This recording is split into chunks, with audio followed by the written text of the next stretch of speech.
मोहल्ले की सबसे छोटी छत पर सोने। अरे दिव्या, मैं तो जा रहा हूँ छत पर। खाने में जो भी बनेगा यहीं ले आना मेरे लिए।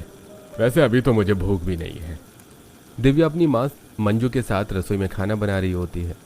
ठीक है पापा, मैं आपका खाना ऊपर ही ले आऊंगी और आपका बिस्तर मैंने छत पर ही लगा दिया है, आप जाकर बैठ जाना। गर्मियों का समय है, शाम के 6 बजे हैं। नरेश रोज 6 बजे छत पर चला जाता है और सुबह 6 बजे ही नीचे आता है। इनका घर बहुत छोटा है और इनकी छत तो मोहल्ले की सबसे छोटी छतों में से एक है। नरेश छत पर आता है। हाँ, यहाँ आकर तो थोड़ा सुकून मिला है। अंदर तो मेरा दम ही घुट जाता है। भगवान, इतनी आग बरसा रखी है। अभी अप्रैल में ये हाल है तो जून जुलाई में क्या होगा। दूसरी छत पर पड़ोसी राजू अपने पौधों में पानी दे रहा होता है। नरेश को यूं सांस लेते देखकर वो आवाज लगाता है। काका, लगता है आपको ज्यादा ही गर्मी लगती है, तभी तो छत पर आकर सुकून मिलता है। अरे भाई, गर्मी में गर्मी ही लगेगी ना। मुझसे तो बिल्कुल भी बर्दाश्त नहीं होती है गर्मी। उसी समय दूसरी छत पर पड़ोसन पूनम और उसकी बहू निकिता टहल रही होती हैं। काका तो आ गए छत पर, अब तो सुबह तक यही रहेंगे। अरे काका क्या, इनका तो पूरा परिवार ही छत पर सोता है। मुझे तो समझ नहीं आता ऐसे खुले आसमान में इन्हें नींद कैसे आती है। मम्मी, नींद की तो छोड़ो, ये देखो ना, बेटा, बहू, पोता, ननद सब एक साथ छत पर सोते हैं। प्राइवेसी नाम की कोई चीज ही नहीं है। एक तो छोटी सी छत, ऊपर से इतना बड़ा परिवार। पड़ोसियों को तो जैसे मजाक का मौका मिल जाता है। थोड़ी देर में खाना बन जाता है। दिव्या नरेश के लिए खाना छत पर ले आती है। पापा, आपका तो सही है, कम से कम यहाँ ठंडी ठंडी हवा तो लग रही है। अरे तभी तो कह रहा था, तुम दोनों माँ बेटी जल्दी काम निपटा कर यहीं आ जाओ। अंदर तो सांस लेना भी मुश्किल हो रहा है। कुछ ही देर में मंजू भी छत पर आ जाती है, साथ में निशा, उसका छोटा बच्चा देव, और थोड़ी देर बाद दोनों बेटे भी काम से वापस आ जाते हैं। पूरा परिवार एक साथ बैठकर खाना खाता है और फिर सब छत पर अपना अपना बिस्तर लगाकर सो जाते हैं। रात के बीच अचानक निशा की आंख खुलती है। देव, मेरा बच्चा कहाँ गया? हे भगवान! निशा की आवाज सुनकर सबकी नींद खुल जाती है। देव निशा के पास से उठकर छत पर इधर उधर चल रहा होता है। निशा तुरंत उठकर उसे पकड़ लेती है और जोर से गले लगा लेती है।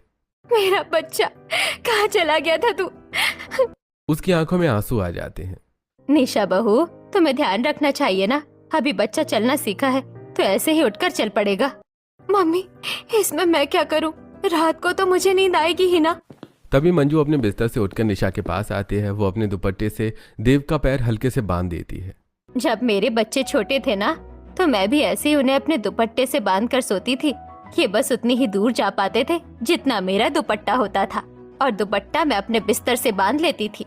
आज से तुम भी ऐसे ही सोना।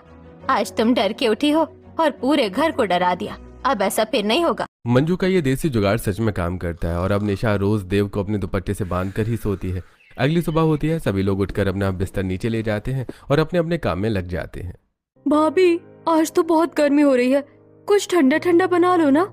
अरे ठंडा नाम की कोई चीज ही नहीं बची, जो भी बनाओ गर्मी हो जाता है। निशा की बात सुनकर सब हंसने लगते हैं। इतने में मंजू सब्जी लेकर घर आती है। निशा बहू, देख मैं तौरी ले आई हूँ और फ्रिज में दही रखा है, तो लौकी का रायता बना देना, वैसे भी सबको पसंद है। ये कहकर मंजू बाहर चली जाती है और निशा खाना बनाने लगती है।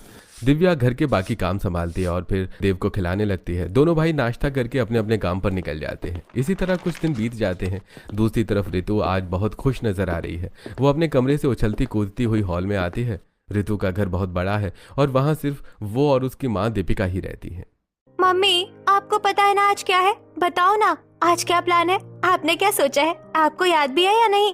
हाँ बेटा, मुझे याद है, 1 मिनट। एक तरफ ऋतु पूरी एक्साइटमेंट के साथ अपनी माँ के पास आती है, वहीं दूसरी तरफ दीपिका हर वक्त अपने काम में बिजी रहती है। दीपिका ने जब ऋतु सिर्फ 5 साल की थी तभी किसी पर्सनल इशू की वजह से अपने हस्बैंड से डिवोर्स ले लिया था। तब से वो सिंगल मदर बनकर ऋतु का ख्याल रख रही है। वो एक सेल्फ इंडिपेंडेंट विमन है, लेकिन काम में इतनी बिजी हो गई है कि अपनी बेटी पर ध्यान नहीं दे पाती। कोई फायदा नहीं है इस घर में खुश होने का, जब मेरे लिए किसी के पास टाइम ही ना हो। दीपिका कॉल की वजह से ऋतु की बात ठीक से सुन नहीं पाती। कॉल खत्म करके वो ऋतु के पास आती है। हाँ बेटा, बताओ तुम क्या कह रही थी, आज क्या खास दिन है? दीपिका ऋतु से बात करने की कोशिश करती है, लेकिन तभी बाहर से आवाज आती है। मालकिन, आपकी मीटिंग 11 बजे है और अभी 10:30 बज गए हैं। हमें जाने में भी आधे घंटे से ज्यादा लगेगा। मैंने गाड़ी निकाल दी है, आप आ जाइए।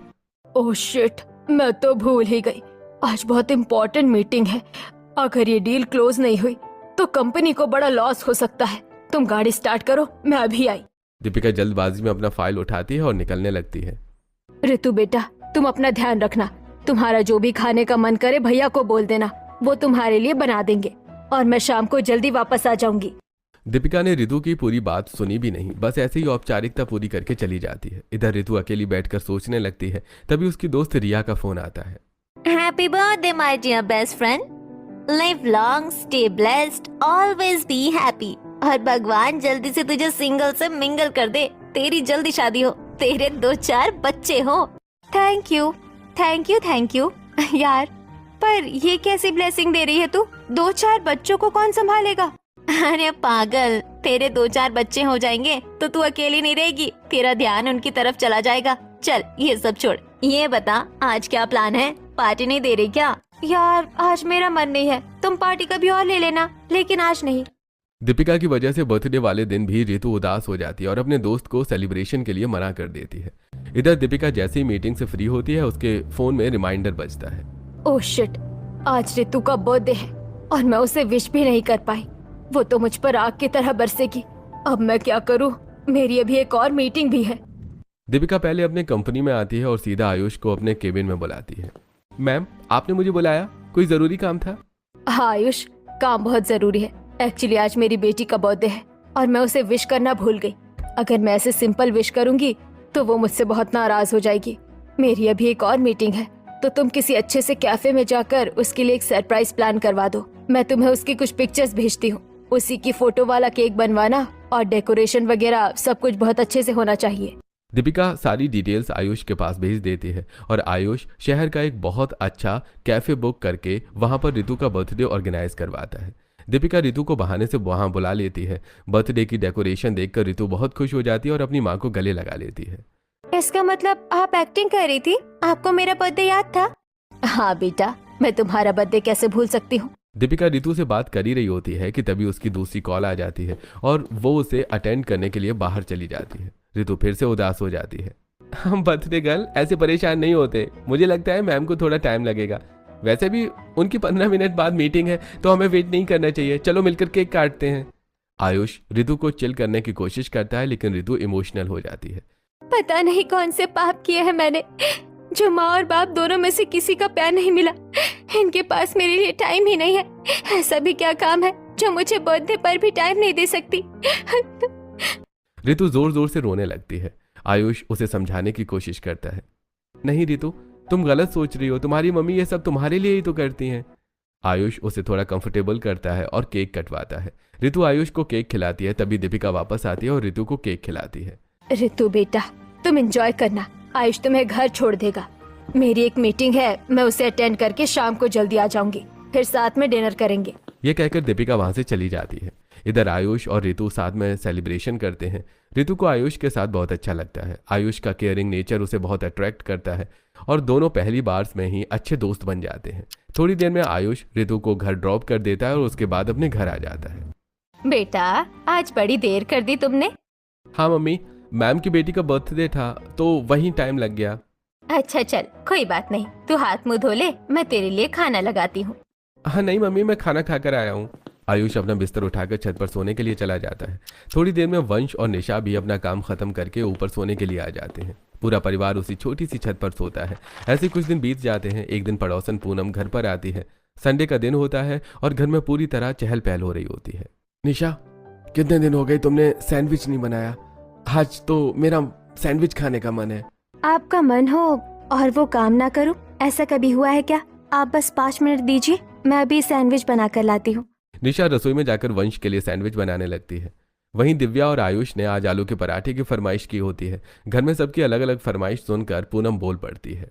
भाई, आज तो तुमने बड़ा होटल खोल रखा है, अलग अलग फरमाइशें चल रही है। हाँ बहन, बस संडे वाले दिन तो ऐसा ही होता है, पूरा दिन रसोई का काम ही नहीं निपटता। वैसे तुम बताओ, आज कैसे आना हुआ? कैसे फुर्सत मिल गई तुम्हें? मैं तो काम से ही आई थी। मेरी एक बहन है ना, वो अपने बेटी के लिए लड़के देख रही थी, तो मैंने सोचा तुमसे पूछ लूं। अरे बहन, तुमने तो मेरे मन की बात कह दी।